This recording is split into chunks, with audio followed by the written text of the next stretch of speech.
کبھی کبھی چھوٹی چھوٹی بات کو اتنا بڑا ایشو بنا دیا جاتا ہے کہ جس کی وجہ سے امام کو اپنی جگہ سے ہٹنا پڑتا ہے، امام صاحب کو امامت سے ہٹنا پڑتا ہے، مسجد کو چھوڑنا پڑتا ہے۔ چھوٹی چھوٹی بات کو لے کر اتنا بڑا ایشو بنا دیا جاتا ہے۔ ایک مسجد میں ایک امام صاحب کو مسجد کی کمیٹی نے ہٹا دیا، تو جس وقت امام صاحب اپنا سامان لے کر مسجد سے نکلنے لگے تو اس وقت ان کی آنکھوں سے آنسو ٹپک رہے تھے۔ تو جو ان کے خاص لوگ تھے، جو ان کے چاہنے والے تھے، انہوں نے کہا کہ امام صاحب روئیے مت، آپ کو اللہ تبارک و تعالیٰ اس سے اچھی جگہ امامت کرائیں گے، آپ روئیے مت۔ تو امام صاحب کہنے لگے کہ میں اس وجہ سے نہیں رو رہا ہوں کہ مجھے مسجد سے ہٹا دیا گیا ہے، بلکہ میں اس وجہ سے رو رہا ہوں کہ کیا ایشو بنا کر مجھے ہٹایا گیا ہے اور کن لوگوں نے مجھے ہٹوایا ہے۔ کہ مجھے ہٹانے کی وجہ یہ تھی کہ میں وقت کا پابند نہیں ہوں،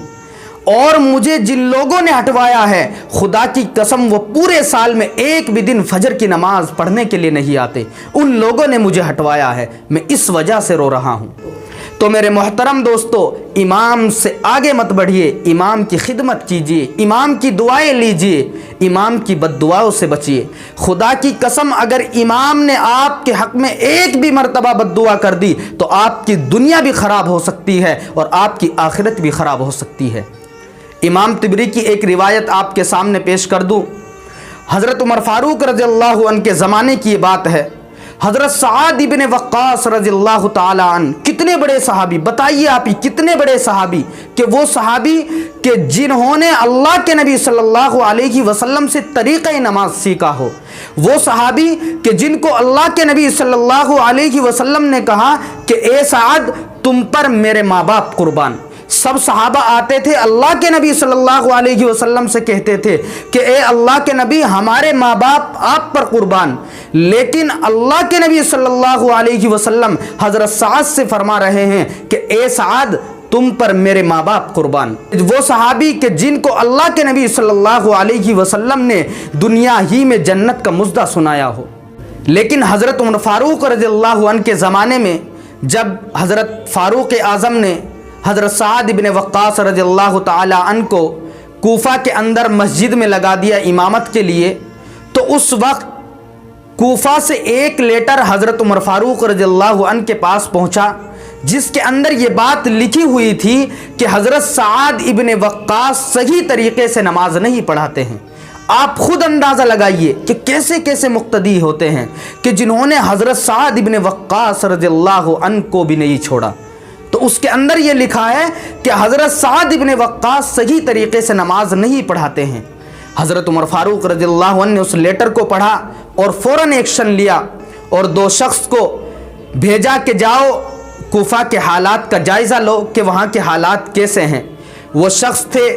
محمد بن مسلمہ اور عبداللہ ابن ارقم، ان دونوں حضرات کو بھیجا کوفہ کا جائزہ لینے کے لیے۔ یہ دونوں حضرات کوفہ کے اندر آئے اور آ کر سب لوگوں سے معلوم کیا، تو لوگ کہنے لگے کہ نہیں ہم نے تو یہ شکایت نہیں سنی ہے اور نہ ہی ہم نے کوئی لیٹر حضرت عمر فاروق رضی اللہ عنہ کو لکھا ہے۔ وہ دونوں سوچنے لگے کہ بات کوفہ سے مدینے تک پہنچ گئی لیکن کوفہ کے اندر اس کا پتہ بھی نہیں، تو آخر بات کیا ہے۔ لیکن آخرکار ایک آدمی سے ملاقات ہوئی اور اس نے اس بات کی تصدیق کی کہ ہاں میں نے ہی یہ لیٹر حضرت عمر فاروق رضی اللہ عنہ کو لکھا ہے اور اس کے اندر میں نے یہ بات لکھی ہے کہ حضرت سعد ابن وقاص صحیح طریقے سے نماز نہیں پڑھاتے ہیں۔ حضرت سعد ابن وقاص رضی اللہ تعالی عنہ نے جب یہ بات سنی دل کو درد پہنچا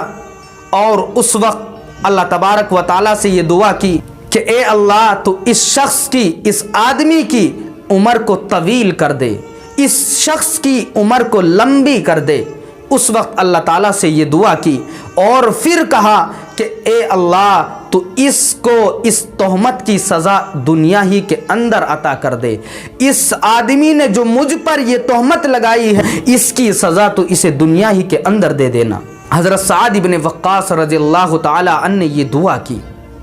دوستو، دیکھنے والوں نے دیکھا ہے اور لکھنے والوں نے لکھا ہے کہ وہ شخص